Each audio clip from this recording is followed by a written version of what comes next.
Hey everyone. I see that I'm on the screen. You threw me into this.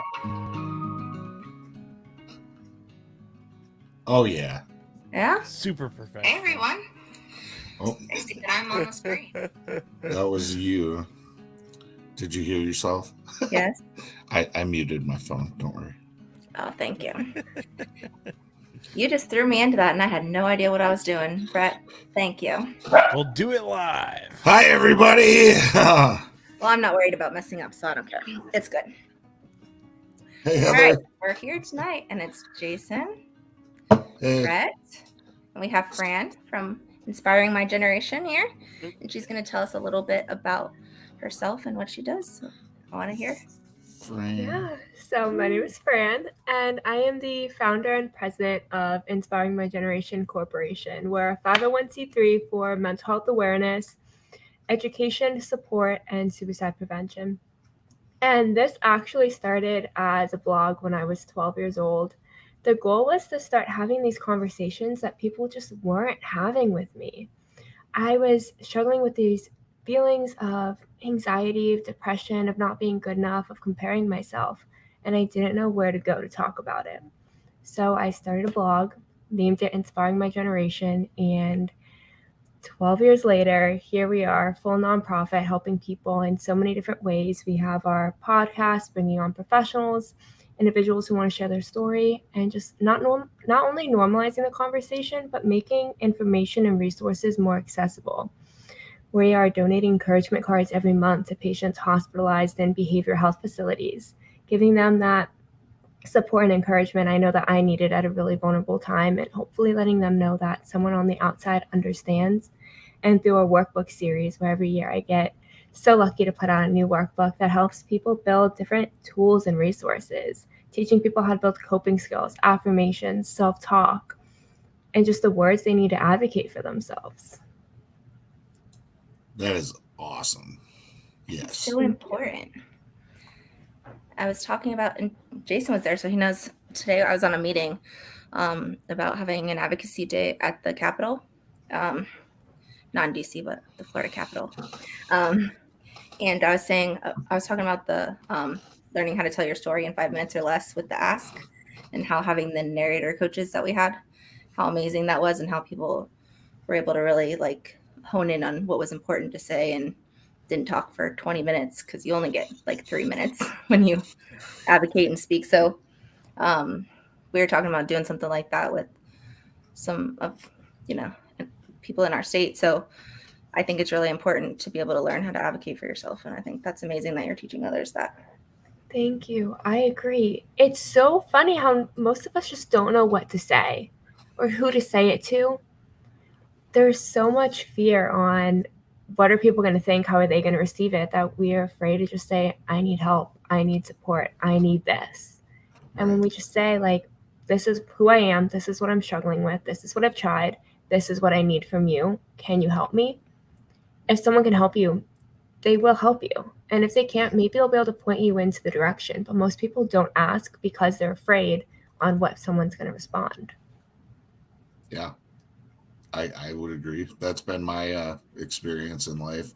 But my experience in life is once I learned how to ask for help, that I found that people are much more understanding and accepting and willing to help than I thought they were, Yes. I think that they don't always know that you need it, or they don't like. I think sometimes it's nice to be needed too. Like in a lot of ways, it's nice for someone to ask you to help and you be able to help them. It's a good feeling.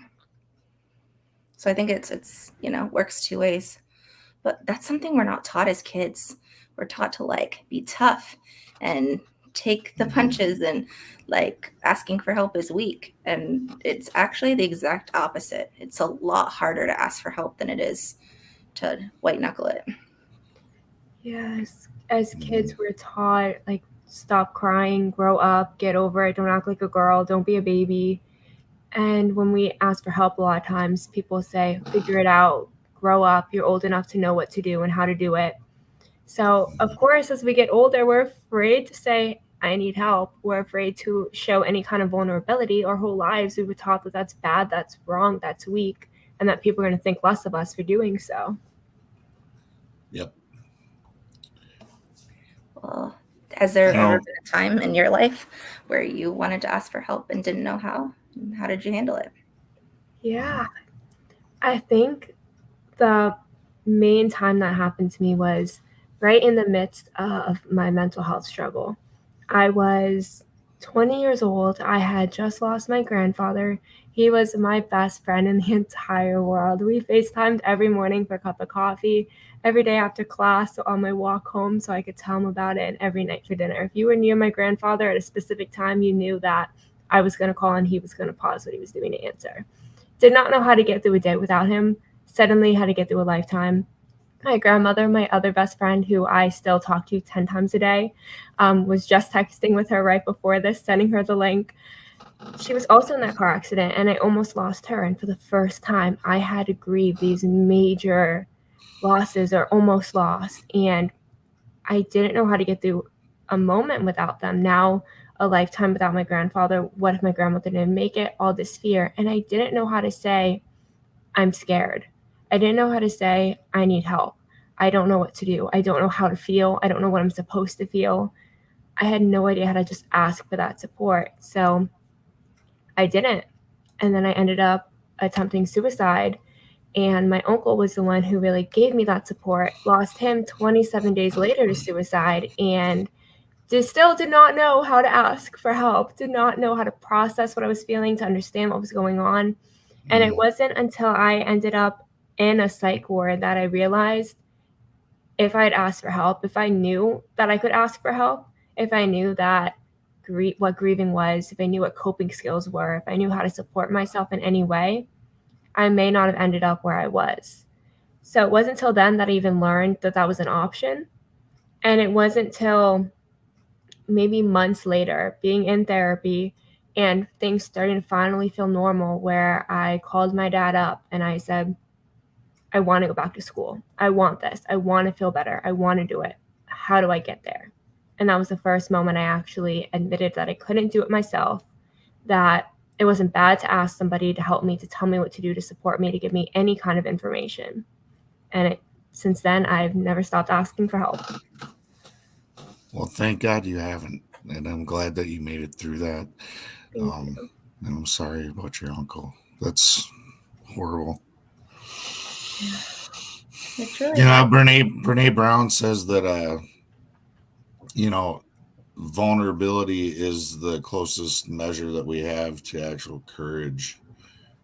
And it's like, to your point about how we were growing up or how our culture just in general brings us up, it's like that's counterintuitive to what we've been taught, most of us.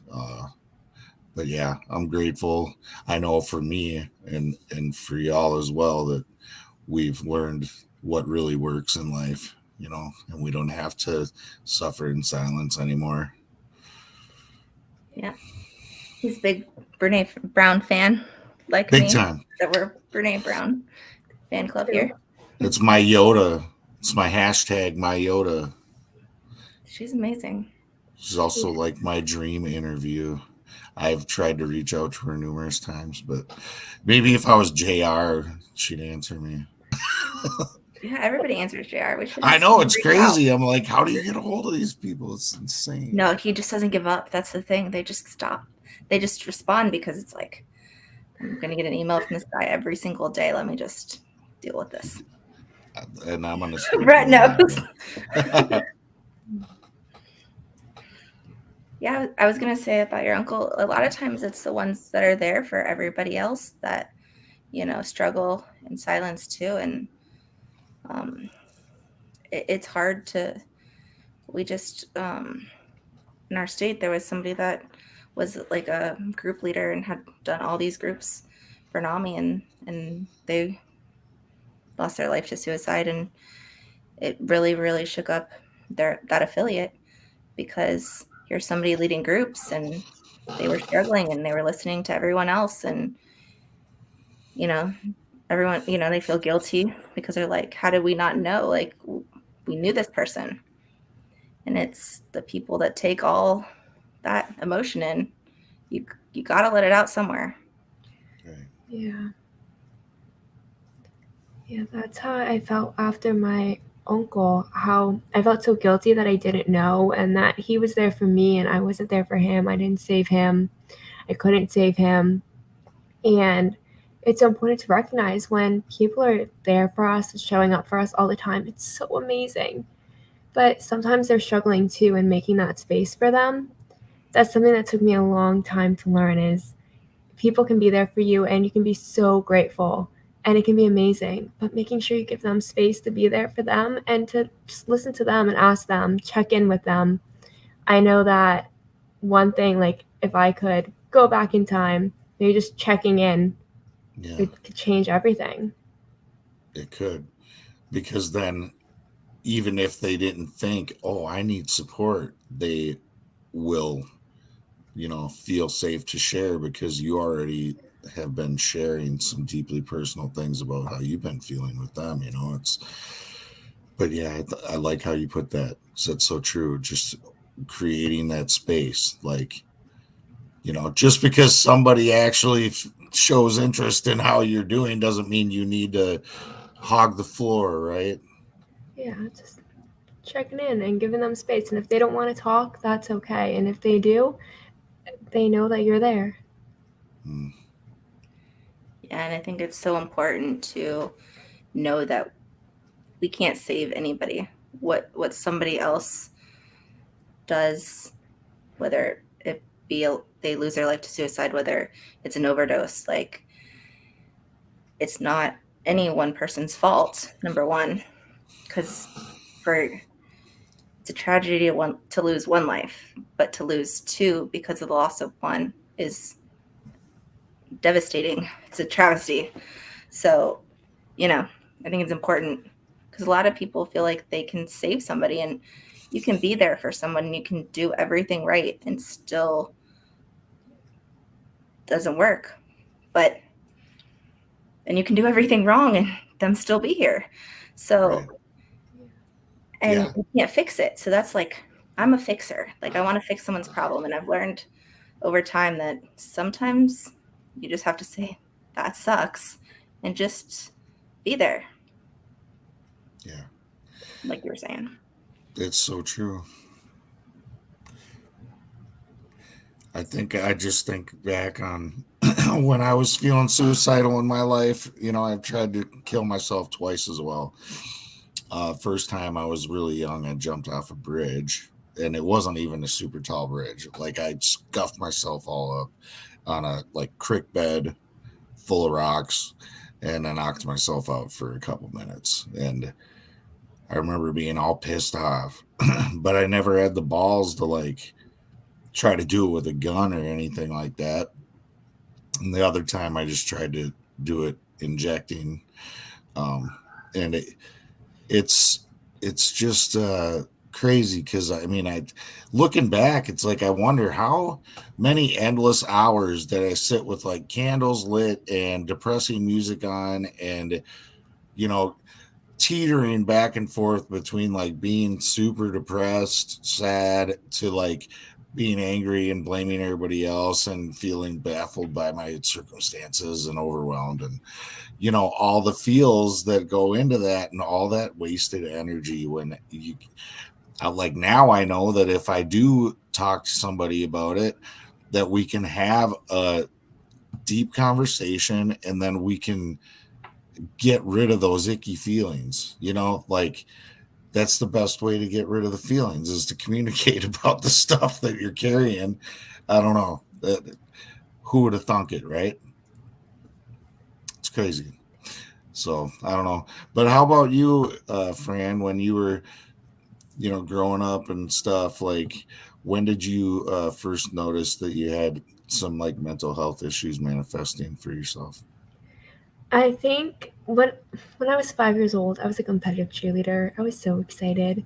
But back then they put us in those tiny uniforms and my stomach hung over my skirt, and someone really close to me who I just admired, and they didn't do it in a malicious way in any way, shape, or form. Still so much love for that person, but they made a comment that I looked fat in my uniform. I had no idea what that meant. I just knew from a cheer movie that cheerleaders couldn't be fat. So I knew that I was wrong. I wasn't right to be a cheerleader. I wasn't good enough. And that became just this deep-rooted fear within me of not being good enough. So I don't know that I recognized it at that point, but that's when I can recognize when it really began. It wasn't until I was about 12 years old and I would have a full breakdown before any exam, before any quiz, before any test, before any project was due, terrified of failing, terrified of not being good enough. I could go through periods of time where I was so happy, confident, on top of the world, but one small trigger and I was down and depressed and could not bring myself back up, and it would take a long time. And then by the time I was 15, 16, I really started to struggle with my eating, was diagnosed with anorexia, and started throwing up when I had exams from complete anxiety. And I think it was then when it was really, really bad that I noticed it. Yeah. Or when you could maybe put a label on it and say, yeah. This is like out of control, man. Like those feelings are so big that it's just the worst. It's the worst. I mean, I have major depressive disorder myself. I have generalized anxiety disorder and panic disorder, post-traumatic stress disorder.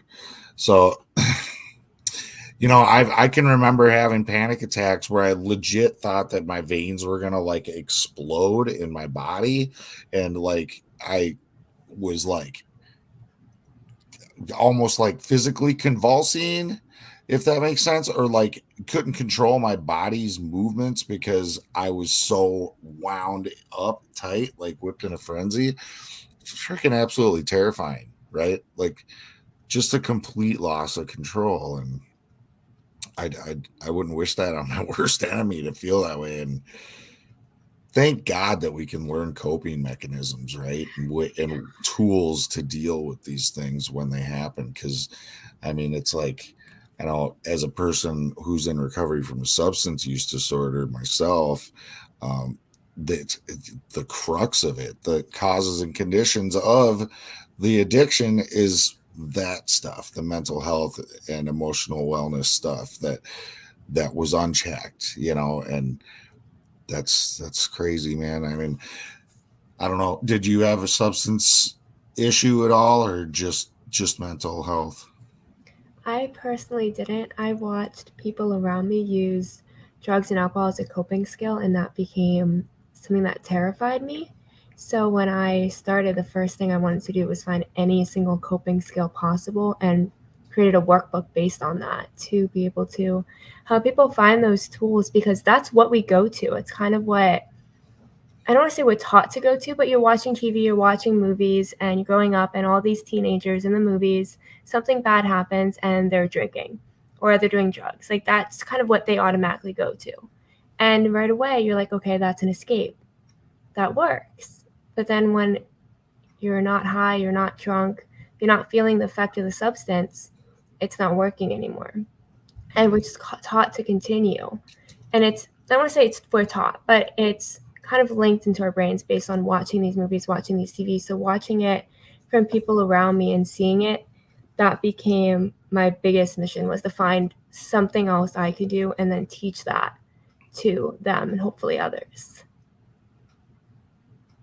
Well, I think it's awesome because I don't think there's enough people out there that are willing to see, like, if they see a need, that they're willing to step up and try to fill the need. So thank you for making that a mission and going after it. You know, like I want to say thank you for that. Thank you. Yeah. Oh, now it comes off mute. I was pressing it on my mouse for like 5 seconds. Anyway, sorry. What I was going to say is, you know, I think I have every diagnosis you have, Jason, when you're going through them. Anxiety, major depressive disorder, PTSD, substance use disorder. Great minds. But Great minds have similar disorders. I don't know why that was funny. It's been a long day. Oh, I think man. it's like so great to acknowledge the fact that people that care about others and have deep feelings are some of the people that struggle with some of these diagnoses, substance use disorders and mental health diagnoses. And a lot of people, like she said, go to substances because they want to numb. It's the same thing, you know, the pain is so great for people that want to end their life. It's just a different coping mechanism. Is, you know, and like to your point, Fran, you know, it's like it's not just substances, it's any behavior, right? Anything that's an escape, anything. So that's why we got to be careful in recovery from substance use, because our addiction will manifest itself in a million different ways, and it'll always change. You know, this is a lifelong process. This is like a lifestyle choice, and so we got to remain vigilant. We got to stay on our spiritual beam. We got to stay self-aware. But I will say this, man, like for me, the finding other people, you know, that are on the same path, trying to learn how to cope, trying to learn how to live better, that's where the most magic happens, the most therapeutic, the most healing, you know, like for me, is that community piece of it, you know, just connecting with others is huge. Yeah, somebody once told me the two most powerful words in the English language are "me too." Yes. I was like, whoa. Just somebody being able to say, I've been there too. I've struggled with that too. You're not alone. So speaking of you're not alone, you want to tell us some tips and some stuff that's in your first workbook? Yeah, so You're Not Alone, the workbook, is about building coping skills. It starts off with affirmations and positive self-talk. I am brave, I am kind, I am enough. Kind of getting those phrases into our heads. And then it goes into loving yourself. I know for me, one thing that I thought people loved me for was the stuff that I had. I went to private Catholic school and everyone had stuff. And whoever had the newest stuff was the coolest. And that's why people would love me. And then my parents separate and suddenly I don't have a car anymore. I have to move out of my house and my whole life shifts and I don't have all this stuff. And I was lost. Why would anyone like me anymore? Why would anyone love me? People love me because I have stuff. No. So the next part of that workbook is breaking down why people love us and why we love other people. I love people who make me feel happy, who make me feel loved, who make me feel needed and important, who make me feel good enough.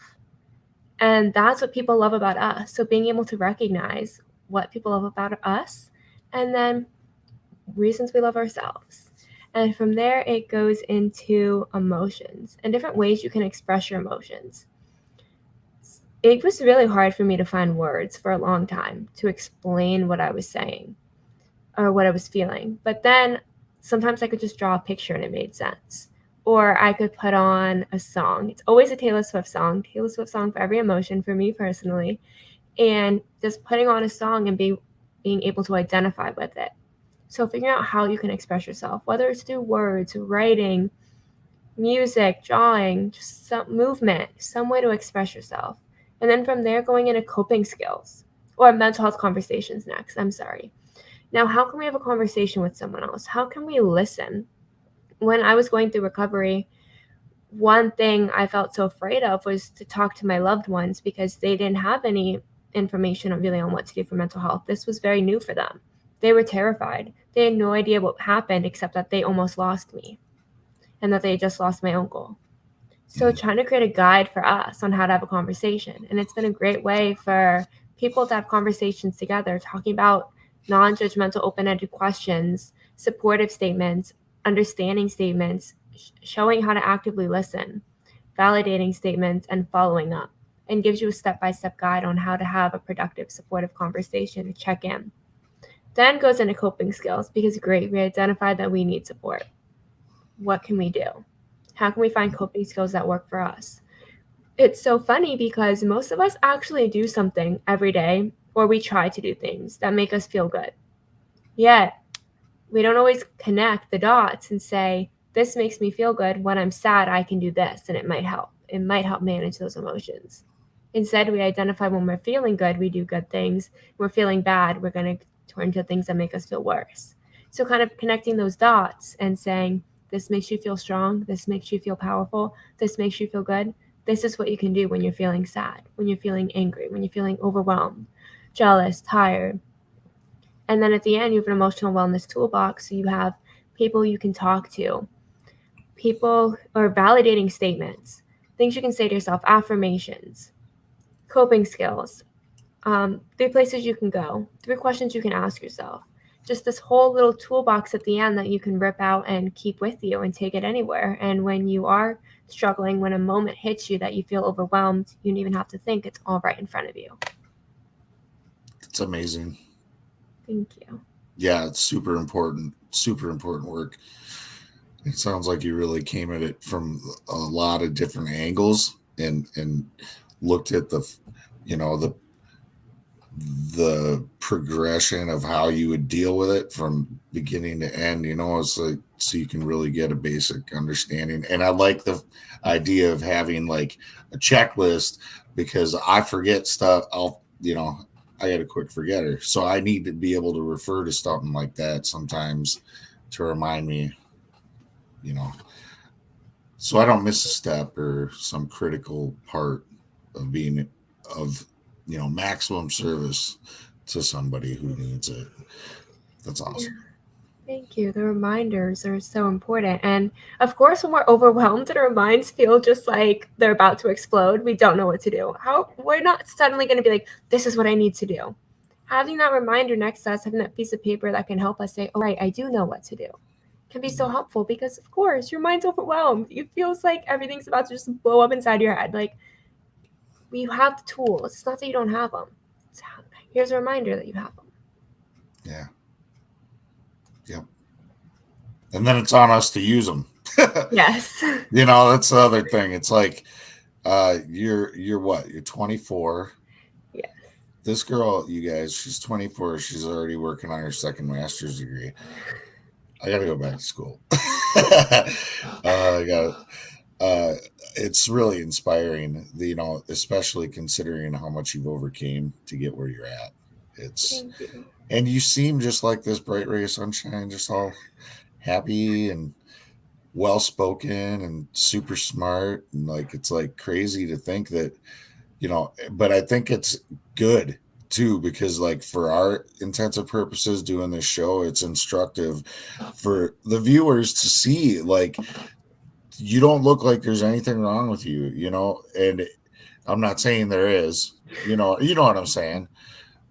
That, yeah, I got to learn how to talk, right? But it's just crazy, because we don't know. You can't judge a book by its cover. You don't know somebody's internal struggle. You know what I mean? Yes. Look at Robin Williams. Yeah. Yeah. And what I love about No, you can talk. what I love about what you said is, even the most confident person really isn't that confident, from what I've learned in my life. Some people come off as more confident, but everybody struggles with feelings of self-worth, not being good enough. And so these are things that are great things to teach ourselves, because we weren't taught growing up that we're enough. We were taught that you need to be perfect, that you need to be all these things. And in the grand scheme of things, no one is perfect. No one can be all the things, but everybody's enough. Yes. Yeah. Exactly. And you said we all struggle with feelings of self-worth. That's one of my favorite things about my podcast, listen to other people's podcasts, is hearing how honest they are. You would think this person, you can have these supermodels talk about how insecure they feel. And watching them, I would never think that they could have any insecurities. For me, my body image was always one. So I look at people who you would think have no body insecurity, and they're still insecure. I look at people who have who I would think don't have imposter syndrome, who seem to be the most prepared professional people, and they're like, I feel like an imposter sometimes. Yeah. And to me, that blew my mind. We're all human. That's part of being human, is criticizing ourselves, judging ourselves, questioning ourselves, but it doesn't have to be all of it. We can also have those tools and use them to help boost us up a little bit and remind us that we're not the only ones feeling this way and that we can build confidence slowly. Absolutely. Yep. And to your point of not being able to tell by the way someone looks, that was something for me that's always been a thing. People always say, well, you don't look like you'd struggle. I live with bipolar 2 disorder. I live with generalized anxiety disorder. You never would be able to tell looking at me. Even in school, I was this petite little blonde cheerleader. I was this bubble of energy all the time. If you didn't know, if you weren't inside my head, you never would have known, because it wasn't something that people talked about. So of course I didn't talk about it. But you really can't judge a book by its cover, because looking at me, no one knew until I was in a hospital bed that I was struggling. Yeah. And then sadly, a lot of people just don't know what to say, or, they're in shock. They don't know how to even come at it. And that's why it's so important, the work you're trying to do, because you're equipping people to be able to step into those hard conversations. You know what I mean? Yeah. And I think some of those hard conversations, it's good that they're hard. I think I've learned the most from not knowing what to say and like being afraid I was saying the wrong thing, but just making that conversation happen anyway. And I think that those have been some of the most productive conversations in my life. Yep. Yeah. Well, it's weird because when you have them, just so much weight leaves you. You're just like, oh, wish I would have talked about this before. You know what I mean? I always, like, in my current relationship, that's a big thing that we focus on. It's like, even if it gets too intense, like we'll be like, okay, it's obviously this is too intense, but we'll always come back to it. We'll always talk it through. And then we always feel so much better. And not only that, but we feel more connected, right? And that works with everyone. Everyone. It works with my kid. You know what I mean? It works with everybody. It's awesome. I'm glad I learned that, through my journey. It's important. I think I took a training called Mental Health First Aid. I was trying to think of what it was called here in Minnesota. It's a training that's offered regularly through a number of different places, and it's, cheap or free. I'm not sure. I think at the time when I did it, it was free, but it's the same exact things that you're teaching over there at your organization. And I didn't think it sounded like it would be that informative, and it was like super empowering, especially when somebody's in an existential crisis, and you can learn how to identify, like, am I qualified to try to help with this, or do I need to refer them to get some more, qualified professional help, or what, So obviously we can't, to Ashley's point, save anybody. Really, we can't fix everybody's issue. Yeah, we can't. And to your point, when you did the training, isn't it amazing how with some information we can be comfortable being uncomfortable? We can be comfortable helping people, listening to them, and even not knowing what to say, but still being there, just by having some information. Yeah, absolutely. And yet we don't talk enough about mental health. And I mean, I can't stress enough either to everybody, if this sounds foreign to you and you've never dug into this kind of stuff or tried to learn about it or even go there, even once you learn the information, like, it's a practice. It's a practice, and you're going to have to be willing to step through fear, step into that uncomfortable space, time and time again, to hone these skills and work on it. It's going to take time to cultivate that awareness where you just get better at it the more you practice it. So don't be like discouraged. Like, none of it is stuff that we were taught. Like, it's all there's skills we can learn, but it's most people, I don't think, were raised with parents that taught them these skills. You know what I mean? Yeah, that's why it's so important in schools. We don't teach kids words for emotions. Like she was saying, she didn't know the words to say how she felt. And I mean, and that's one of the things that I've learned over time is that there's a couple of different, when you feel something really strongly, a lot of times you can't find a word for it because it's different parts of your brain too. So teaching kids from a young age all kinds of different words for feelings, and it's very empowering for them, and it's life-saving, honestly. It is. And like you said, in schools, if we can learn calculus, we can learn to say that I need help, or that this is what grieving looks like. And it's okay to grieve, but here are resources that are accessible to you. Here are your local peer support groups. Here are crisis hotlines that you can call or text. Here's a pamphlet to send home to your parents so they can learn how to have conversations and resources that are available in your community. We can learn calculus. I promise we can do that too. I like how you word that because it makes it sound so simple, doesn't it? Like, we can ask for help then. It's like, sounds so simple compared to learning calculus. My brain hurts when I even think about that. The other thing it does is when you teach it in school, kids learn empathy because they're able to use words when they're hurt by their peers. So at a young age, before bullying becomes cool, before all these making fun of people or some of these bad habits that, wreck lives later, if kids learned, hey, when I take something from this person, it makes them feel hurt. When I hurt them, it hurt. Like when you are able to see somebody else feeling something and you grow up with empathy, you're different. You won't want to bully. You know what it feels like. You don't want to hurt your friend. Yes, exactly. And you're learning consent because you're learning when it's okay to say, no, I'm not ready to have this conversation. No, I need space. I need boundaries. I'm not in the mindset to be able to do this. I'm not comfortable right now talking about this. We can teach kids boundaries and consent just by allowing them to have a space to talk when they're comfortable and ready to. Totally. One of my favorite things about this whole recovery journey that I've been on is the fact that I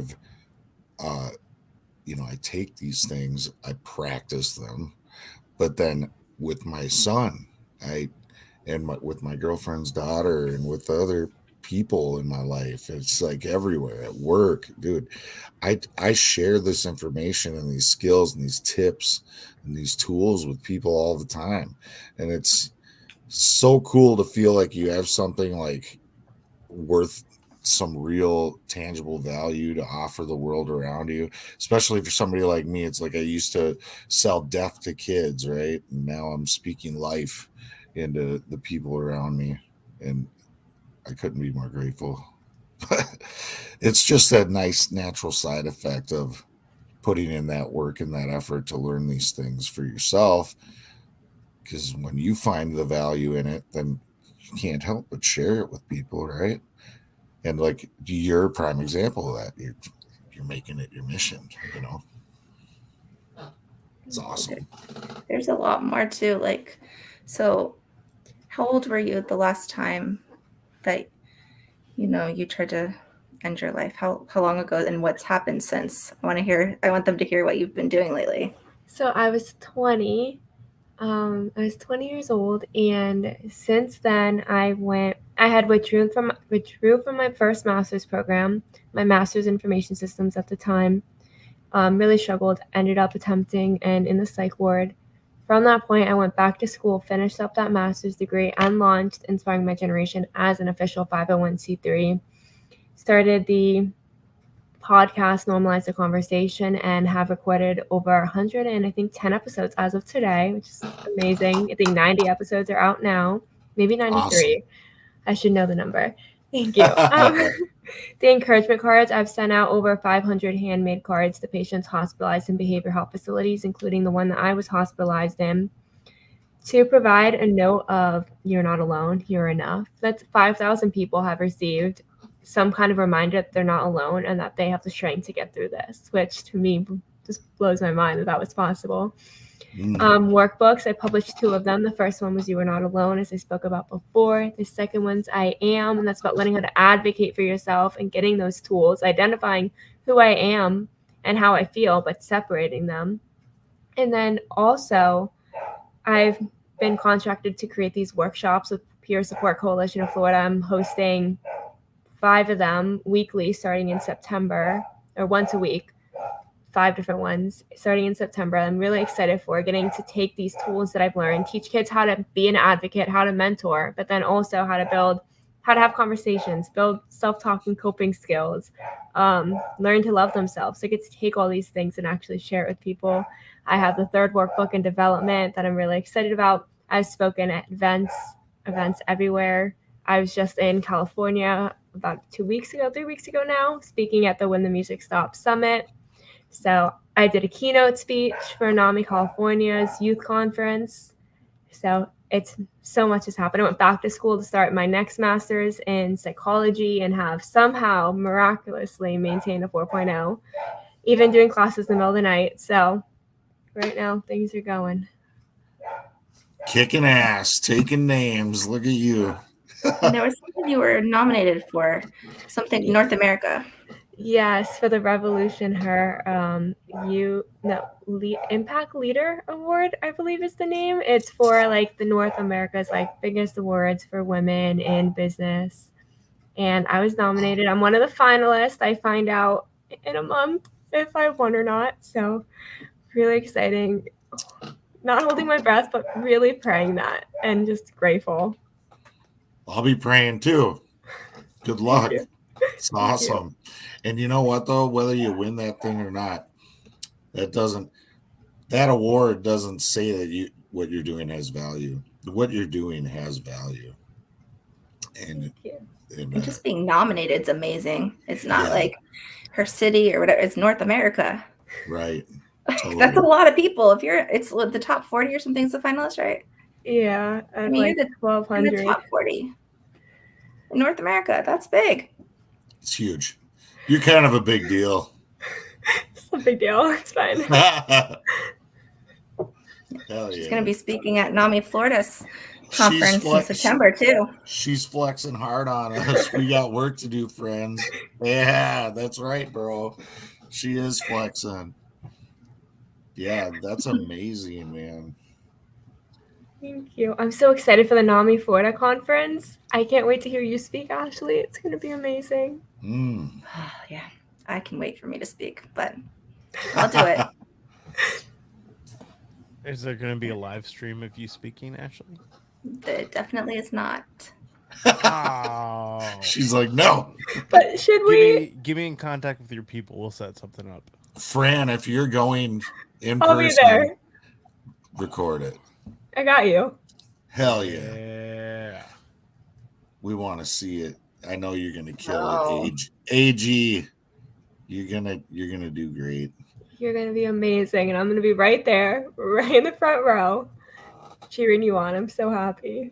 What a blessing. You got that support coming. Yeah, I'm excited. I'm taking a completely different approach than a lot of people. I'm like the welcome speaker, and normally it's like a lot of rah, whatever.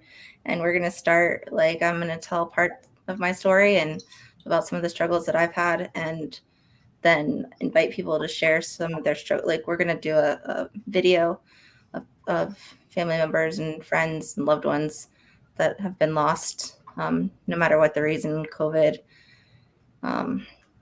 suicide, overdose, all of it, whatever, they don't have to tell the reason or anything. It's just going to be pictures and just be able to hold space so that they know they're not alone in their grief, so that the rest of the weekend can be spent connecting. Right. That sounds awesome. Amazing. Have you ever felt like you're in a room full of people and you feel alone? You feel like nobody else is going through what you are. No one else can, there's no way that they would understand the way you're feeling. So if you start off by alleviating that feeling and you realize that everyone in the room is struggling with something, it might be different, but they're all struggling, then you get rid of that feeling of being alone in that room full of people. And that's what I'm hoping for. Yeah. Yeah, when you start on vulnerability, that's where connection can begin. You're going to do awesome, Ashley. Yeah. Yeah, but if I don't, there's a reason. Like, somebody needs to see me mess up, so it'll be all right.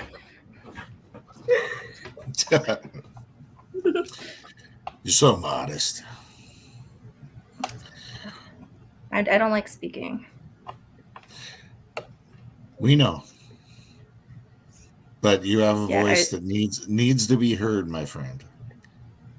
I know. I got asked to speak at another event today, and I'm like, am I allowed to say no? Like, I feel guilty saying no. That's bad.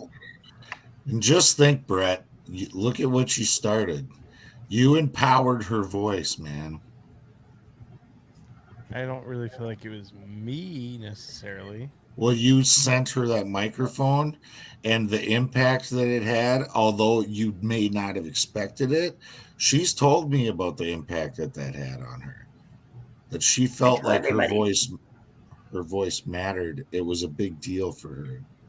So, thanks for being a big, sweet teddy bear, Brett. Oh, stop it. Don't minimize it, because then you minimize the way it made me feel. So you're a big deal for that. Amen. Yeah, Brett, you're also kind of a big deal. And AG. No. I mean, I'm just humbled to be here with you guys right now. You guys are awesome. Everyone is amazing that's on here. Totally. Yes. Yeah. So when's your third workbook dropping then, Fran? Next year, it'll probably be in May 2023.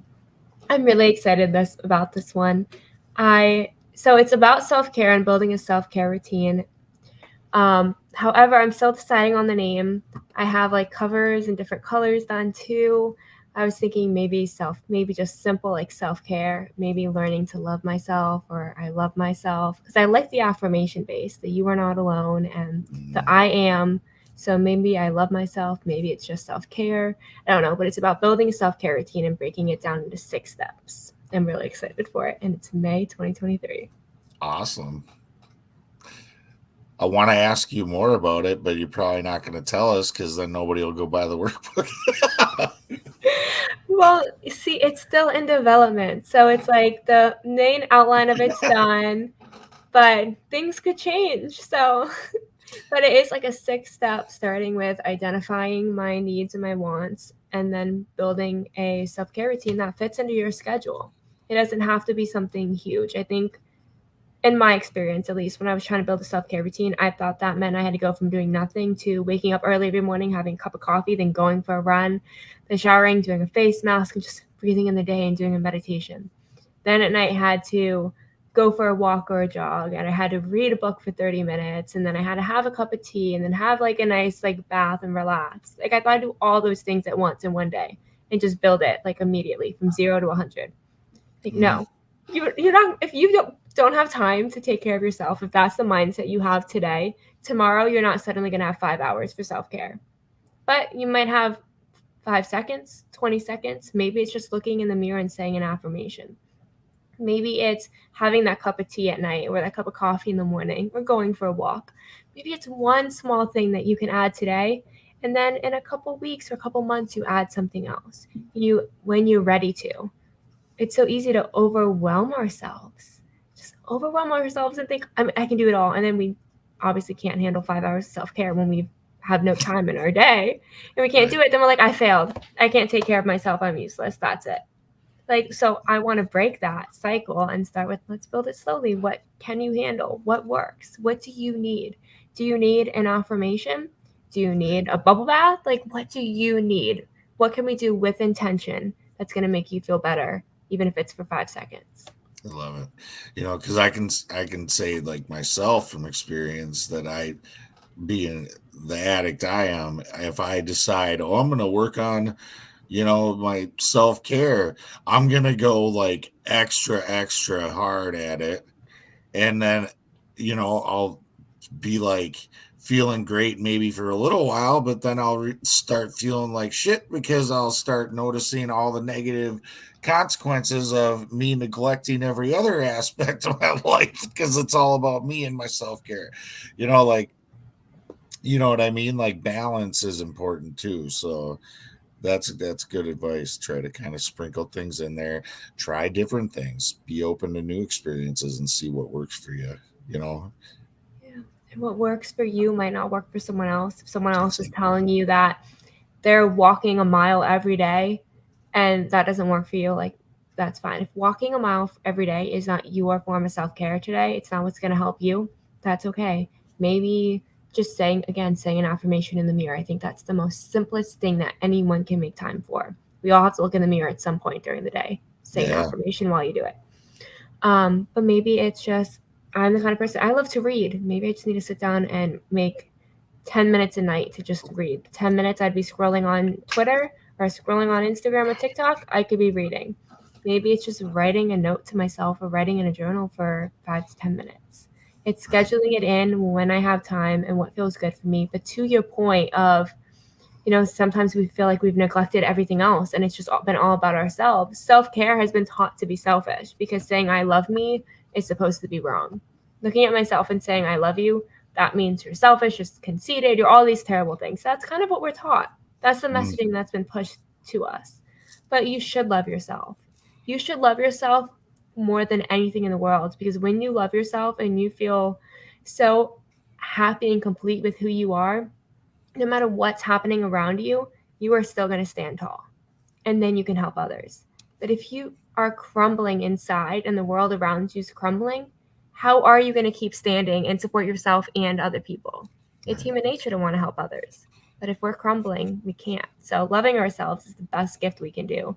And yet, like you said, it feels like selfish, like we're neglecting everything else. Well, no, I literally meant like I would neglect everything else. I would be like, it's just an example. Like I said, my addiction will manifest itself in many other ways, and it's going to continue to change. And I would just put too much time into something, right? Like in my first couple of years of recovery, I did that with service work for a while, and then I did it with meetings, and you name it, with whatever. I would just like, poof, now this is the thing that I'm like always doing, and I'm just saying that's how I roll. But So when I was hearing you talk and thinking, you're throwing out names of possibilities, I'm listening to you talk, and what came to my head is self-made. I don't know if you like it, but you're talking about self-care and identifying what you need to be the person that you want to be fulfilled. So you have to do the work yourself.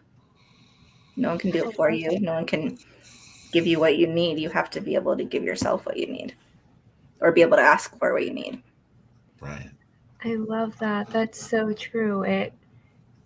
We make every opportunity for ourselves.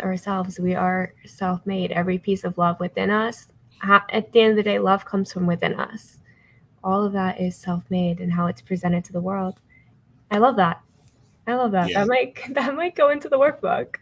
You might get some credit in there. She better get some royalties. No, just kidding.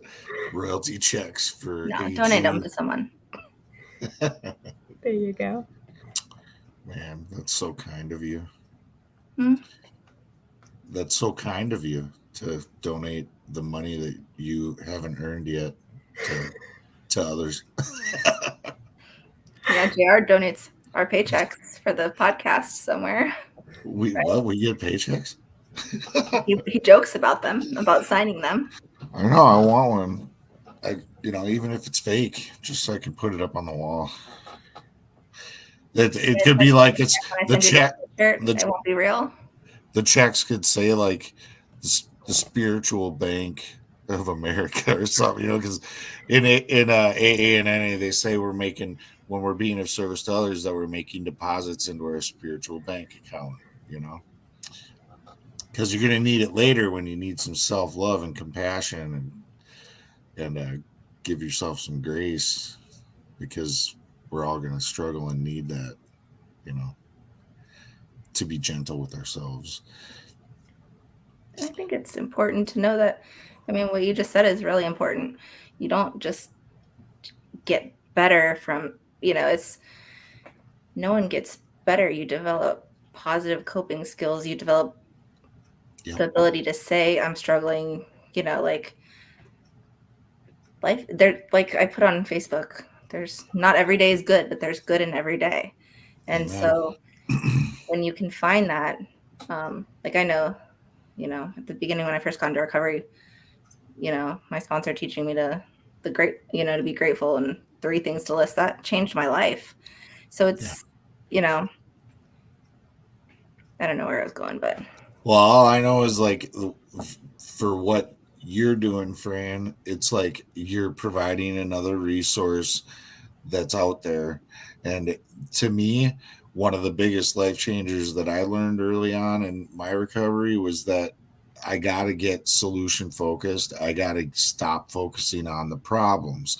And when I notice that my thinking or my attitude is negative and I'm hung up on some thing that's, not, it's just like this toxic thing that I'm like hung up on, I need to be able to recognize that I'm focusing on the problem. Like why do I feel this way? Oh, because I'm focusing on the problem. So it's good to know and be able to learn to recognize that in oneself and say, oh, I need some solutions here. And if I can't think of any because I'm drawing a blank because I'm stuck in my funk, thank God for people like Fran who are putting together materials that can give me some tangible, practical solutions that I can try to use right now, even if it's as simple as mirror work, right? Like I remember one of the treatments I went to learning about mirror work. And at the time, I couldn't hold my own gaze in a mirror for more than a couple seconds. I hated looking at myself in the mirror back then. All I saw was death and a complete piece of shit. All I felt was shame when I would look in the mirror, and like I started doing that, and I felt silly. And I remember distinctly like looking around because I'm in treatment, there's a bunch of other guys in there and stuff. I'm like, I'd have to like look out the door and look both ways and make sure like nobody's around, none of my roommates are in here. But then I would like really take a hard look and try to hold. One of the things she said was just hold your gaze for 10 seconds or something like that.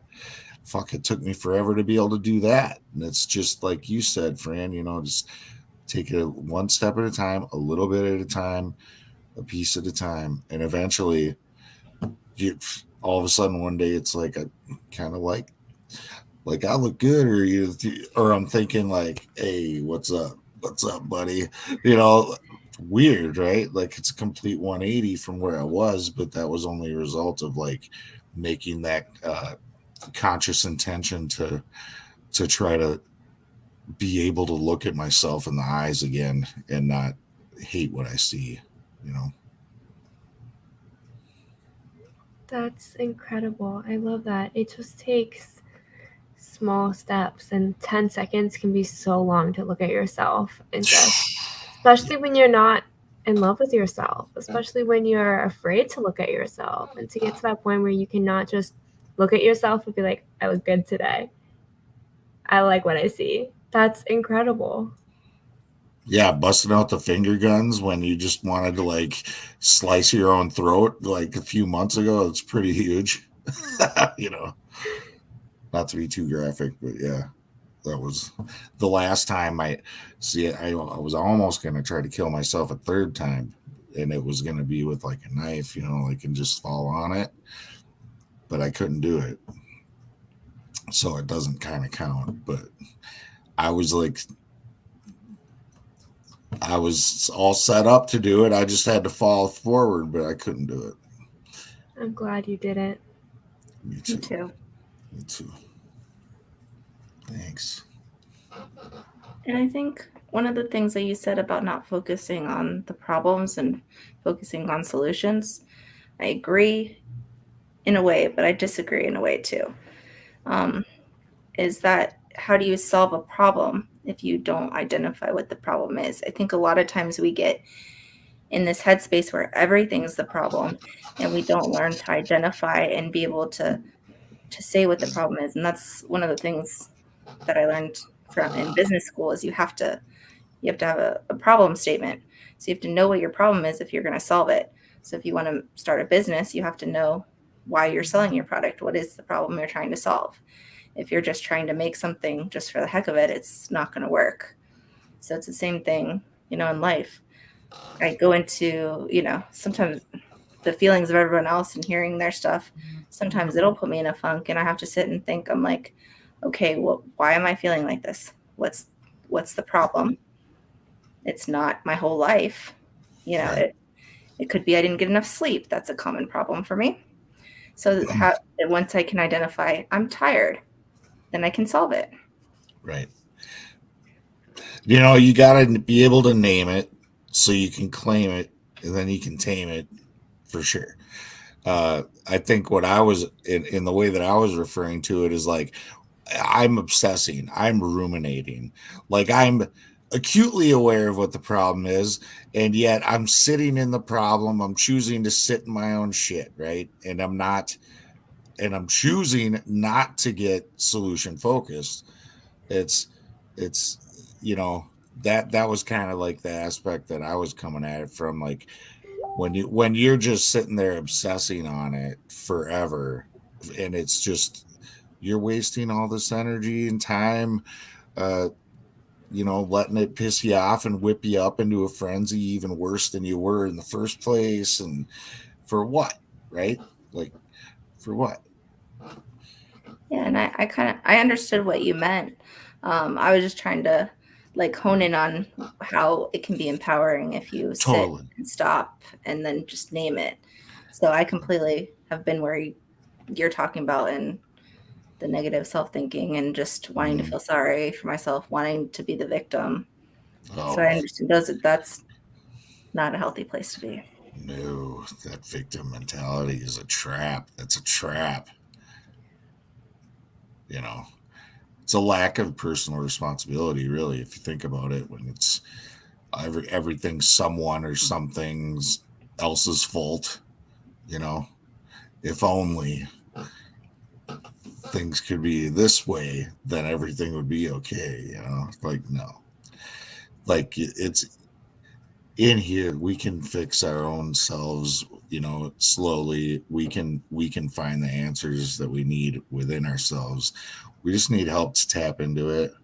But I definitely agree with you that if you can name it, then you can claim it, and then you can tame it. And that's empowering. Being able to solve your own problem, it's huge. Yep. It is. I agree. One of my biggest issues in the beginning was I'm very solution oriented. I always disliked when someone gave me a problem because I don't want the problem. I want the solution. I want things to be fixed. And then suddenly it feels like I'm surrounded by all these problems in my life. And how do I figure out what to fix? Because I want one thing that's going to fix it all. And that doesn't really happen in recovery. It doesn't happen when it comes to mental health in general. Because one thing is not going to fix everything. Even like medication, great. That really helps balance me out. My mood stabilizer, amazing. But that's not fixing the insecurity. That's not fixing the lack of confidence. That's not fixing this fear of not being good enough. It's giving me a tool, so now I have the ability to go and look inside me and find those answers, reach out to resources that are accessible to me. Very lucky and grateful that I have a therapist who forces me to explore every single piece. But it was so hard to get to a point where I was like, okay, let's identify where the problem is and not just go, I want answers and I need answers now. Mm-hmm. Yeah, it stabilizes you. So it gives you the strength to be able to face it. Whereas maybe before you would have crumbled if you really tried to face it, right? Without the medication to assist. Yeah. There's no magic pill. Like, medication's there to help and empower you, even you out, so that you can take these things on. Nothing that goes unchecked is ever going to go away. It's going to fester, really, if you don't talk about it, explore it, get to know it, learn how to sit with it and let it be what it is. Because these are parts of us we need to be. You talk about loving yourself, right? We need to love ourselves, even the unsavory parts of ourselves, And I want it fixed now. Like, I want the answers now. I don't want it to be tomorrow. I need to know now what's wrong. I need to know the answer now. And I've learned sometimes the answer is really like just waiting, because you wake up tomorrow and you might feel just fine. Like, if you can just let yourself go to sleep and wake up the next morning, it might look completely different. Yeah. Yes. Yep. My sponsor often, if I am whipped in a frenzy, he'll be like, Jason, what's different with your circumstances today than it was yesterday or last week or a month ago? And it'll be the same issue. Like, I had that issue all those other times that he said, and I'm like, shut up. Because it's like, I know what he's getting at, and it's not my circumstances. It's my response to those circumstances in this moment, for whatever reason, and so being able to identify that and recognize that feelings aren't facts, right? Like, just because I'm having big feelings right in this moment doesn't mean that they're final. It doesn't mean that it's all black and white. It's just, when you're having big feelings, you got to ride that wave and get to the other side. They will subside. You're not going to feel that intensely about it forever. It's going to chill, and and just come back to it after it chills. Don't try to face it when you're in the middle of that, intensity. Brains lie to us. Totally. But they do it in our own voice. So it's believable. Super convincing. True that, AG. I heard somebody else say that. That's not my wisdom. I've always said your brain lies to you, but somebody said it the other day that they lie to you in your own voice. And I was like, whoa. I think it was me. Was it? But you will never. It probably was. You will never hear me say anything that sounds profound.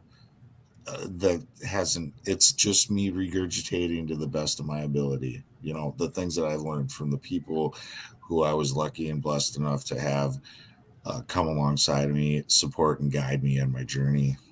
So it's all regurgitated anyway. I didn't take credit for it. I said I heard it too. Yeah, hell yeah. I regurgitated it. That's how we get things important out. And that's why I'm saying it wasn't me either. It was that told you, but it's not like I came up with that on my own. Somebody taught it to me. Well, I'm grateful you shared it. Yeah, me too. So it makes me feel like kind of smart hearing you say it. Just kidding. It was smart when it came out of your mouth, obviously, because I wanted to reuse it. Bam. Look at that. Ripple effects right here in front of us as we speak. Yeah. And then Fran's over there teaching people all sorts of nuggets. Hopefully it's helping them. I guarantee it is. It's such valuable information that you're putting out there, and then you're equipping them to pass it on to their children and their loved ones and their coworkers and their classmates. So cool. I was telling someone about you today. I was like, I'm excited she's going to be on tonight. And I was like, I know that people are going to hear her and be inspired. I was like, because the first time I talked to her, I was like smiling so big after. She just like made me feel so hopeful about life. And I was like, you know how when you talk to someone that just gets it, like she gets it. You're so sweet. That's how I felt when I spoke with you for the first time. It was like that instant connection where it was like, she knows and she's changing the world. And that's like, those are the two best things in the world. Yeah. I'm glad you're here, that people are getting to hear what you have to say, and I'm super excited about our NAMI Florida conference because you're going to get to speak to the youth, and they need to hear what you have to say. Very excited. Yeah. I'm jelly. I want to go down there now for that conference. Come on. Yeah, I can't afford it. I mean, I could, but I don't want to spend all my money. I'm going to Vegas for the Mobilized Recovery bus tour launch in like a month, and that's gonna, yeah, that'll put a dent in the old pocketbook. So I'm good. I'll be there in spirit. JR said he was looking at tickets, and it was going to be like $900 easy to go down there. Yeah, I haven't even rented a car yet. Again, I'm gonna, because we're getting there really early on Saturday, so we're gonna go explore, and it's gonna be a date day, just me and my girl, and we're just gonna go check out a bunch of stuff, and then Sunday we'll attend the event they have going on, which I have no idea what it is yet, but I'm sure it'll be awesome. And Monday the block party, and then we're flying out in the evening on Monday to come back home. So I'm like, we need a car at least for the first day. But I've never rented a car. I'm 37 and I've never rented a car in my life yet. What? I haven't either. I haven't either. It'll be my first time. I'm the only one that's rented a car? It's because you're the only adult. I'm Right? not an I'm just adult. kidding.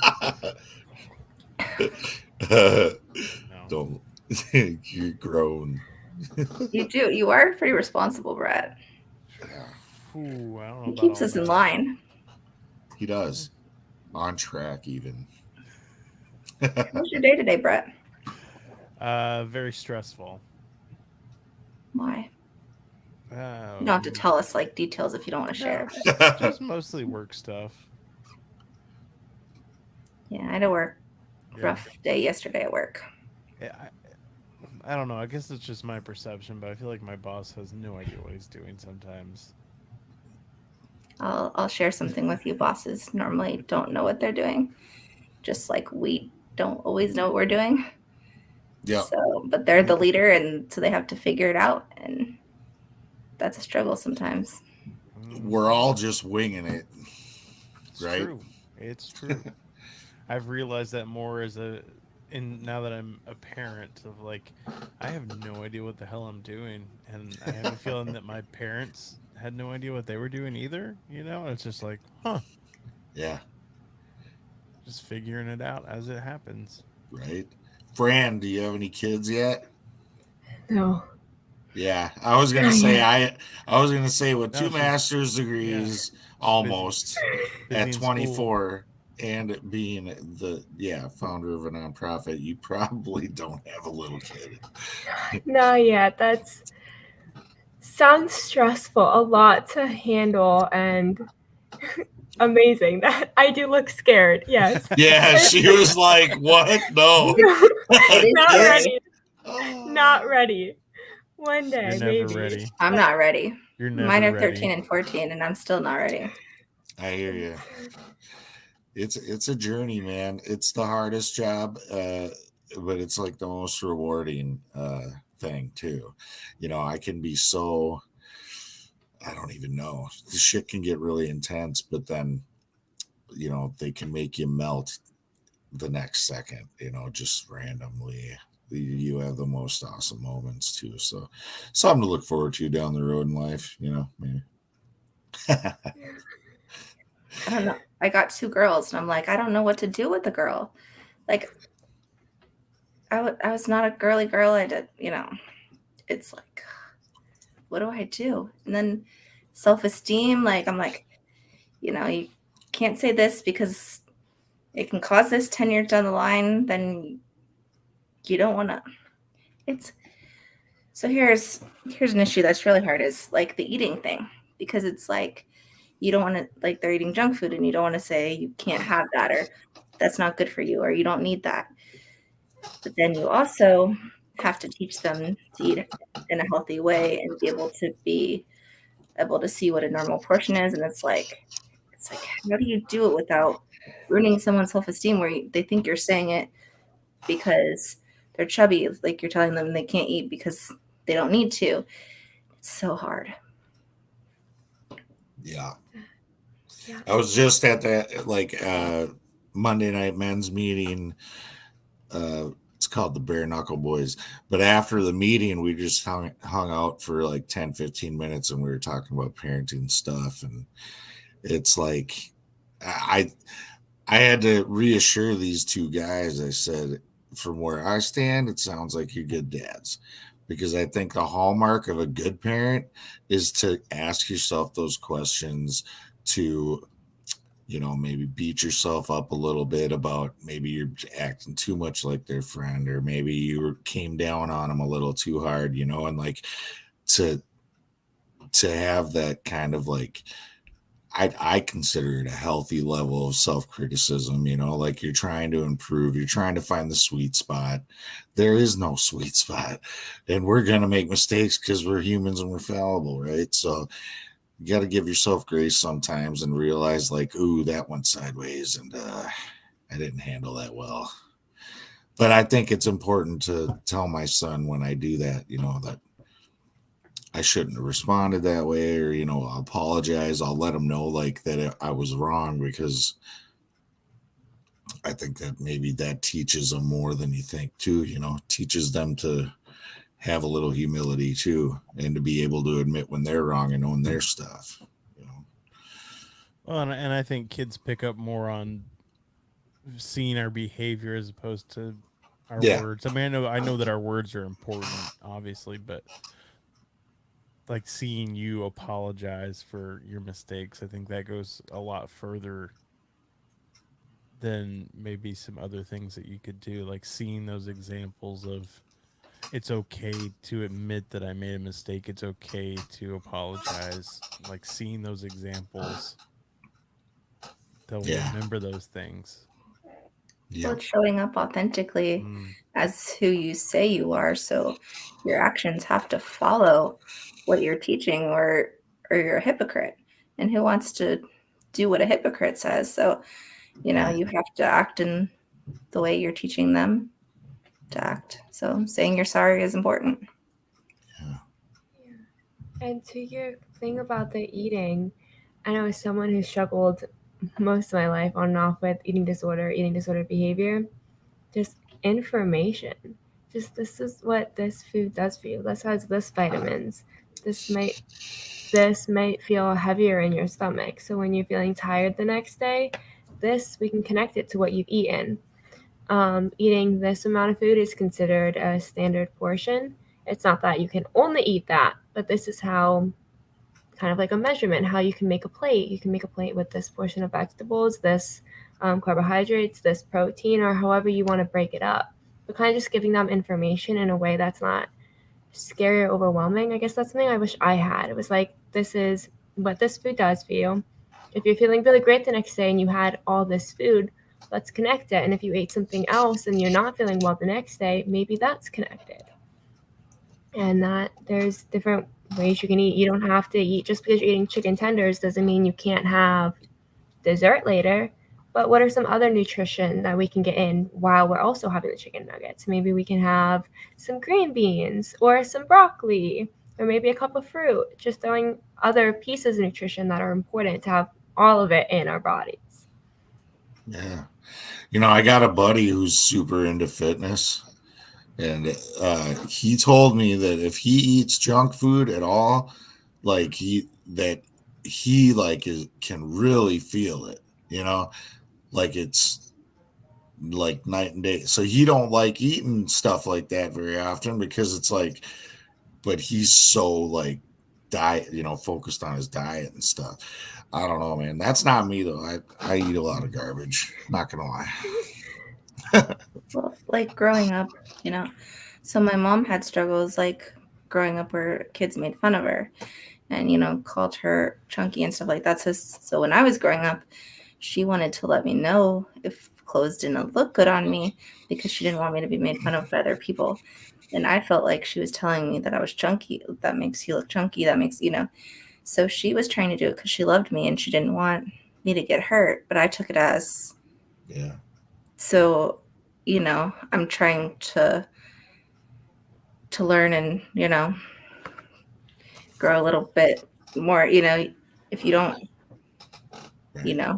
learn from those things, you don't ever change anything. So it's a hard struggle. So like it kind of gave you a complex almost a little bit, like, Oh, it was bad. yeah. Yeah. I mean, like in high school, I think you've probably heard my story. I ate like a half bag of Cheerios and a Slim Fast shake in a day and ran a mile and rollerbladed 7 miles. And there was days I did laps in the pool. Like it was, and I was also in color guard. So we did, that was all stuff I did after practice. Wow. So yeah, like we had to be on the field in leotards. So everyone could see you. You had to look good. Mm. And like, it's this thing when you look in the mirror, you don't see what you really look like. When you get to a weight that might be healthy, you still see something that's not there, and then you continue down that path, and it's dangerous. Yeah, I've heard of like body dysmorphic disorder or whatever. That's kind of a trip. Yeah. And it's hard. It's hard to overcome because every time, I know for me, every time I look in the mirror, I'm not going to see, like you said, I'm not going to see what other people see. And for me, it gets to the point where when I can't shop online, because if I order stuff online, I'm not going to order my size, because what I'm seeing and what the sizes, they're just not going to align. I ordered clothes that were a couple of sizes too big, and everyone was making fun of me. And I was like, what you're seeing and what I'm seeing, I'm aware, like, based on my size and my measurements, I'm aware of what you're seeing is not what I'm seeing. However, I can't unsee what I'm seeing. I don't know how. I'm trying, but I don't. So I've gotten to the point where it's like I can't order online because I know that what I'm seeing, I have to try it on. I have to physically be in the store and see it on me to know that, okay, this is the size that I am, because I genuinely, looking in the mirror, won't see it. And it's hard because when you know you're not seeing yourself right, but you don't know how to fix it. And I've slowly gotten better at it. But when your eyes are playing tricks on you, Right. that's your reality, unfortunately. So I got a question for both of you ladies, since you dealt with like eating disorders and things, because I was just having a conversation last night. A friend was sharing with me about her friend who's struggled with eating disorders for like the last 25 years or something. But she said that she thinks that that's one of the most, or like the worst kind of like disorder to try to like overcome or recover from. Like, would you agree with that statement?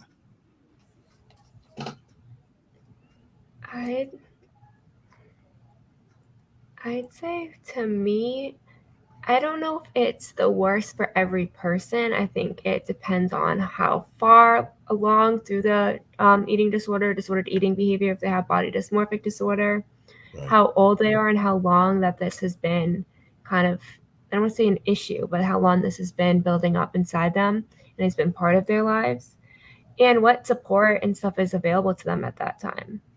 So for some people, if you catch them early on when the disordered behavior is really starting, and you give them the information, the tools that they need, that might be a lot smoother recovery of someone who's 20 years of this severe body dysmorphic disorder, who has had severe disordered eating behavior and patterns trying to recover. So I think it's very different for everyone.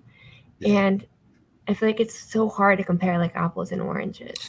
That's what I Yeah. said too. I was like, it's like the same devils, different levels. And I don't think that, to say that, I was like, kind of like felt like it minimizes other people's struggles if they're different, right? Or and you got to be careful not to do that, obviously, because we don't even know, what you might see on the surface could be very different than what they're struggling with on the inside. But man, I was just thinking when we were having that conversation, like, How do you have an eating disorder for 30 years or whatever it was? It was like, what's missing? Like what? So I think that it's, I don't know that you ever get over a lot of these things, or, to say they had the eating disorder for 30 years, maybe they were actively in, just like for substance use disorder, there's active addiction, we're in recovery. We're never going to get over the fact that, we're going to be easily addicted to things. Like that's not just something you get over. And I think it's the same way with eating disorders. And I mean, I still have a problem eating in front of people. I do it. I force myself, but it's not comfortable. So I wouldn't say that I'm over it. I've learned coping skills. I've learned,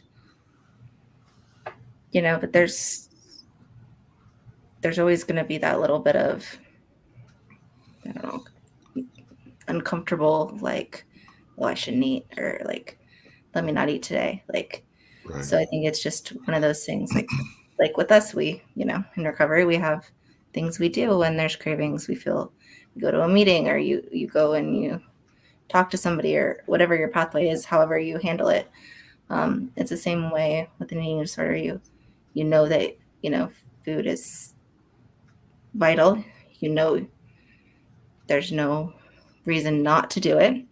So you just, even if you only take 2 bites of your food, at least you're trying, you're showing up. And I think it's easier the more you do that around others. But even anxiety, like, it doesn't go away. Depression doesn't go away. Right. You learn how to deal with it.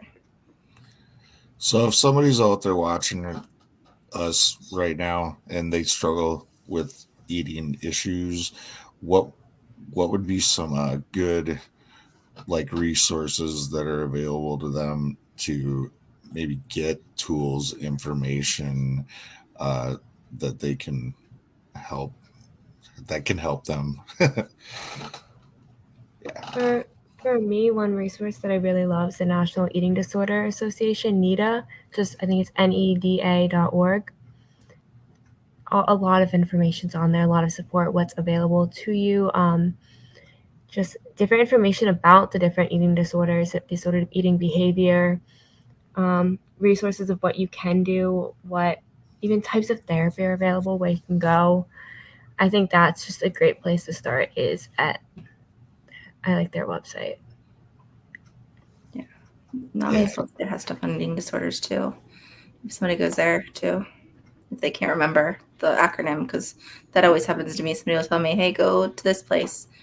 What was that? That's awesome. I'd felt like, yeah, maybe somebody's like listening to this conversation right now and they're just like, I can't believe they shifted gears and they're talking about this. I thought maybe throw some solutions out there possible. So thanks for sharing that. I think for guys, it's so hard because it doesn't feel like it's common among men to have an eating disorder. So I think that that's a hard one. If you struggle as a male, you're not the only one. There's a lot of men that struggle too. I have a strong feeling that that's like a myth. You know what I mean? Like that.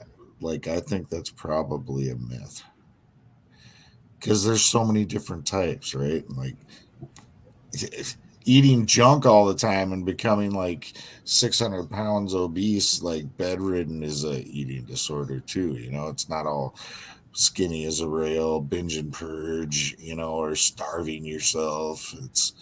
There's so many different types. And I mean, I'm not saying I have one, but I'm saying I would think a lot of more people, anybody that struggles with their weight or with food in any way, probably has some sort of type of eating disorder, right? Everyone that deals with perfectionism and control issues has an issue probably with food too. Because when you have to be perfect, you want to look a certain way. You are hard on yourself if you eat too much. So I think that it's a lot more common than people think, just because you're not, I never, binged and purged. I never was a weight that they would consider underweight. I'm 5'9", so it's like I was never 87 pounds or anything. But that doesn't mean that what I was doing was healthy. It doesn't mean I was using food to feel like I could control my life because I was anxious. I didn't feel like I had any control over what was going on around me, so I could control the food. And so that's how I felt like life was okay, is through that. So, and then it's like you controlled and you ate too little, and then you give in and you eat too much because you use that to stuff your feelings too. So it can manifest in so many different ways. True that. There's so many different forms of disordered eating behavior, and unfortunately a lot of us will adapt it at some point in our lives, because like you said, it can be a form of control. It can be a form of kind of just a secret we have with ourselves, that we eat this cake by ourselves, or I don't need to eat today, I need to look good in this outfit or this bathing suit, or I'm going to dinner and I'm gonna eat a lot later so I can starve all day. There's all these different pieces that are kind of just little things in our minds that are disordered eating behavior patterns and just disordered eating behavior. So even without a diagnosed disorder, a lot of us will struggle with those behavior patterns and all still deserve that same support and help so that it doesn't become diagnosable in the future. Right. Or maybe it can get caught before it becomes literally like a life-threatening thing. I mean, like some people wither away, right? And people don't say nothing. Yeah. Well, and it's so important to know, like, as parents, that what we say can really affect our kids and how they look at themselves and how they eat. And, that's something that they could struggle with forever, just the way we speak about food. Or,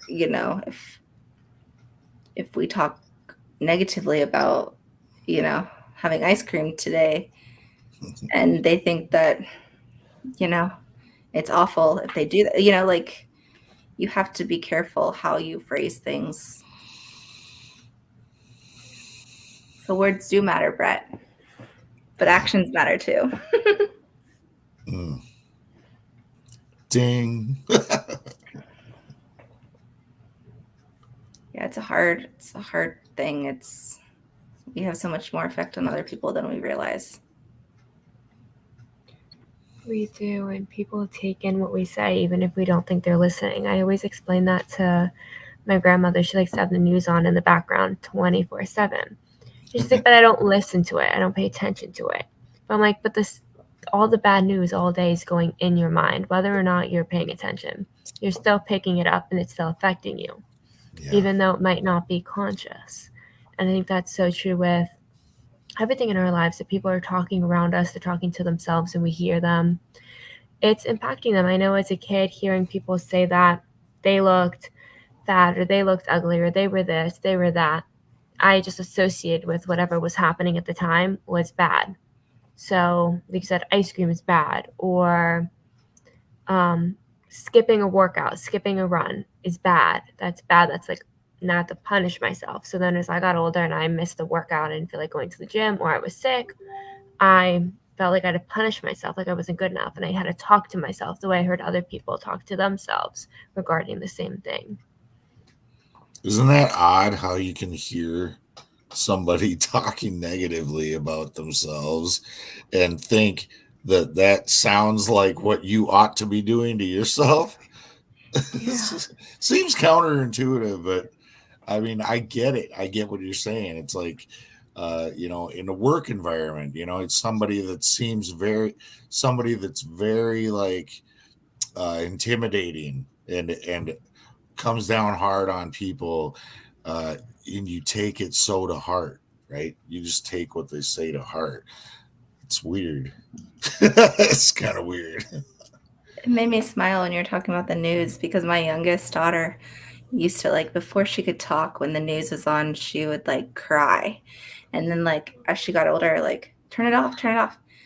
And like, she was like 2 saying to turn it off. And like, people were like, she doesn't even understand what's going on. I'm like, but she's freaking out. I have to turn it off. Like, They're like, you know, my mom would ask me to watch the news, and I was like, no, Brie gets terrified when I watch the news. I can't watch it. I have to read the news on the computer because she like flips out, and then she'll wake up in the middle of the night with nightmares, and everyone's like, she's being dramatic. There's no way that she's taking in that. She's young. And so, you know, it made me think as COVID happened and the news started being, I mean, it's always been negative news, but as it was amping up, and I would notice when I watched the news that it would make me feel differently.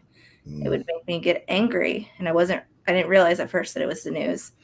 And then there was times when I'd be sad, or the news would have a story and it would make me happy. And I'm like, my child as a baby realized those feelings that I'm realizing now, like, you know, so it definitely does.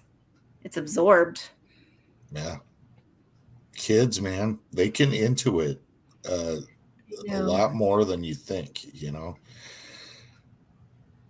Yeah. It's like when I was estranged from my two oldest kids when they were very young. They were 1 and 3, and I haven't been a part of their life. And I say that to say this, like, I think that fueled so much of my self-destructive behavior. It made me want to kill myself. It made me hate myself. It made me feel so much shame. And it wasn't until I got into recovery and I could hear other people who had their kids throughout all the years, who exposed their kids to so much, and hearing about the consequences of all of that was the first time in my life that I thought that maybe it was a good thing that I wasn't in the picture. You know, I was like kind of grateful that I didn't do that damage. I'm not saying I didn't do any damage, because I'm sure that that was its own kind of damage to have a absent father, but I'm definitely glad that, because some of those stories were just horrific, you know, that I would hear people tell. And I was like, yeah, I would have put a bullet in my brain. I'm sure of it, you know, like, and if I had, you know, been putting my kids through that or whatever. So I guess I was kind of grateful that I didn't, you know, expose them like that. But. And I think that one of the biggest tragedies in the world is the guilt and all of that, because they could have, you don't know, they could have had a great life. They could have not, but you can only do the next right thing today. You can't go back and change all that. And by, you know, people sit and they dwell in this guilt and this shame, and it holds them back for a long time, because they could be, and this is going to sound like it's easy to do. I know it's not, but getting rid of the guilt and just saying, you know, I didn't know I was hurting people at the time. It wasn't intentional, and I didn't mean to hurt anybody. And I wish I wouldn't have, but I can't change that. So I'm going to put that over here, and I'm going to make sure I never do that again going forward. Right. Yeah, I mean, I think for me though, at the time, it was like a gift. Really, it was a much needed gift for me to realize that, you know, it could have been worse. It could have been much worse, and you know, because I can imagine with the lifestyle that I was leading, especially at certain periods, with what kind of stuff they might have seen or been a party to. And I don't know, like, it was because I always spent my whole life making mountains out of my stuff, you know. So it was like to hear that coming from other people and then think like, oh, it's probably a good thing. It was like a comfort. It was kind of like a comfort to me. Yeah. Early recovery was weird, man. I had a lot of shit like that would just be like, it could be the most horrible story you've heard, but it would kind of be like, in a weird way, like a comfort to me. Like it would make me feel like my problems weren't as bad as I always made them out to be, like if that makes any sense. I don't know. I'm going to try to communicate this in a way that makes sense and see, but I don't know if I'm going to be able to get it out. But so think about like something, say that the people that were telling you those stories and the amount of guilt and shame they had when they were telling you, right? They were probably really guilty. But they gave you the gift of being able to release your guilt. Maybe not all of it, but a significant amount to be able to say, okay, it could have been worse. Like, I'm not the worst person in the world. They gave you a gift through their mistake and their guilt and sharing it. Mm-hmm. So sometimes the worst things we've done in our lives really end up helping people if we use them for good. Totally. And just sharing it, right, is a big piece of it, that makes it okay for, like, that made it okay for me to open up about the shame and guilt I was carrying. And a lot of times those same people would be like, man, yeah, I mean, they're like, I don't know what would have happened if I, lost my kids like that, if I wasn't able to be in their lives or have them around, like, you know what I mean? Like, I know I can kind of relate now because I look at my youngest son and how it was with him. And like, I thought I was a good dad when I was still active in my addiction. But now that I've been clean and, the first couple of years, it took time for me to repair that relationship to the point where I could get him overnights and then eventually on weekends again. But now it's been, a number of years since I've had my visitation back full bore and stuff. And our relationship is so amazing. Like, I don't know. And I guess I have no experience in that either, in that arena, because I was there full time for my other two kids until they were 1 and 3. And then I wasn't at all, ever. So anything beyond 3 years old, I was like, I have no frame of reference here. Every time I get him, he's smarter, he's taller, he's faster, he's stronger. He's changing all the time. He's just growing. And it's just crazy. But I'm grateful. I'm grateful for the ability to be an active participant in my child's life and to experience all the gifts that brings. And I do have hope, that one day I'll be able to reunite with my older two kids and be a part of their lives. So, I mean, and all I do know is this, man. If I want to be committed to this lifestyle and have them find this version of me if they come looking, or, the alternative, and that ain't even no fucking question at all. I want them to find this guy. I want them to find the guy that's trying to grow and learn and get better every day. That's the guy I want them to find. I think they'd be proud of the guy you are today. Thanks, I think so too. Thank you. Well, we're almost to the end. I think, we should go around and each say something we're grateful for as the last thing. So maybe everyone listening, if they're struggling with something, maybe they can think of something they're grateful for. You can put it in the chat or just think about it. Who wants to go first? I'll go first. I am just grateful, period. I try to find gratitude in everything, in little things. My life today, even to my problems, I try to find gratitude in them because I get to have these problems today. And and they're so different than the problems that I would have when I was in my addiction. So I'm grateful for you guys. I'm grateful for this time that we've shared tonight, this enlightening conversation that we've had. I'm grateful.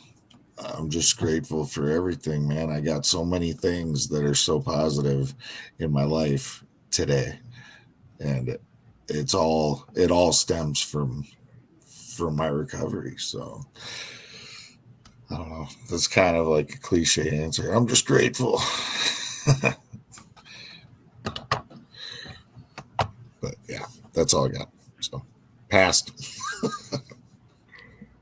I'll go next. I'm grateful for the people that I get to meet. I'm grateful for the three of you and how amazing you are.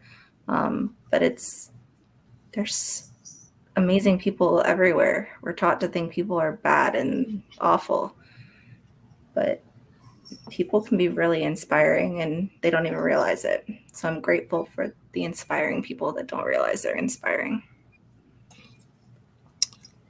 Amen. I love that. I guess I can go next. Well, I'm grateful for all of you having me here today. This has been so fun. I just appreciate and admire you guys for creating this space.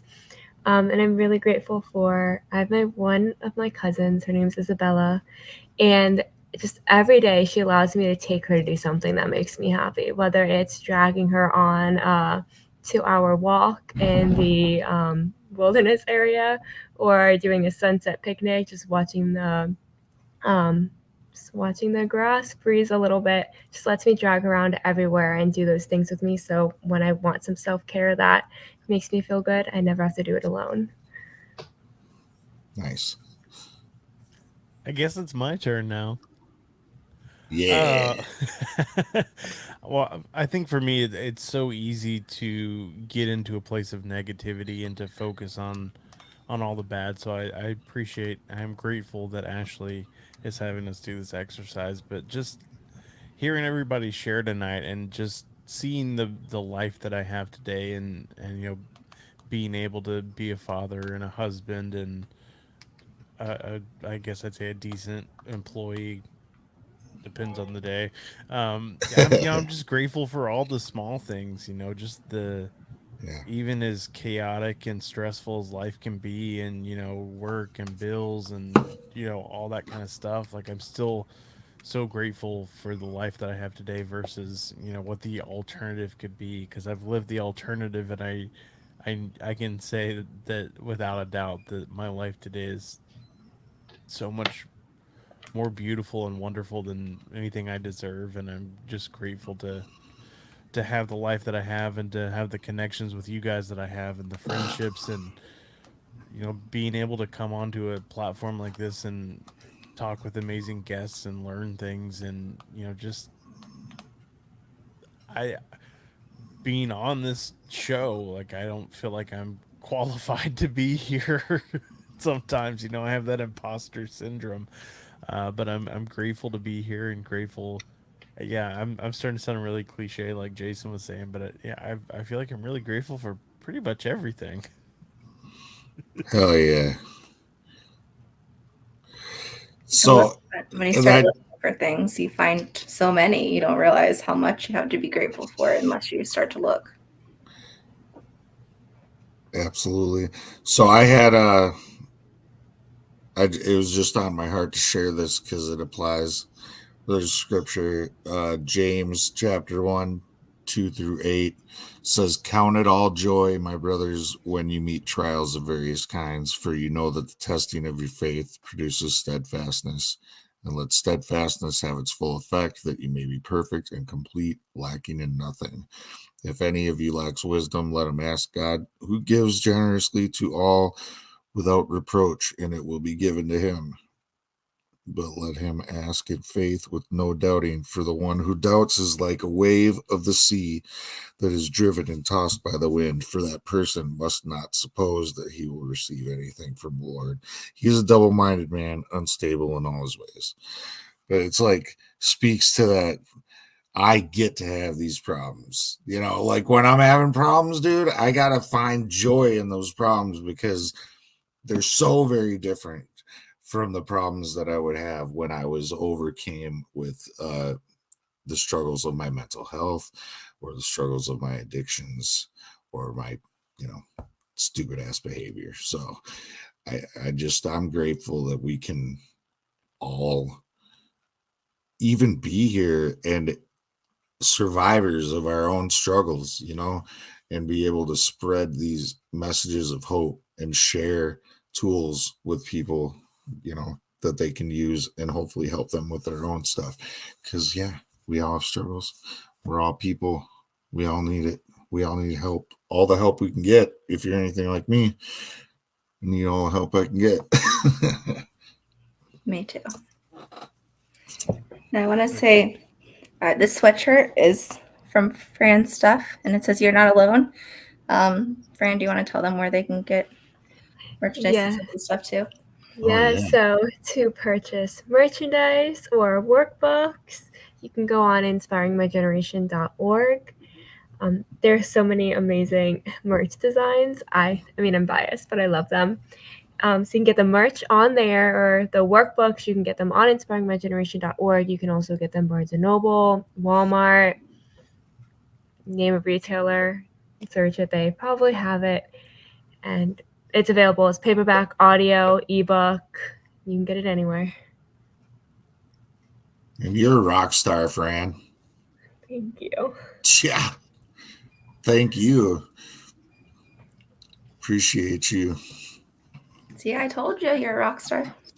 Bam. It's amazing. Where's that bell, Brett? Rock star. Thank you. Well, thank you for coming tonight. I loved having you here.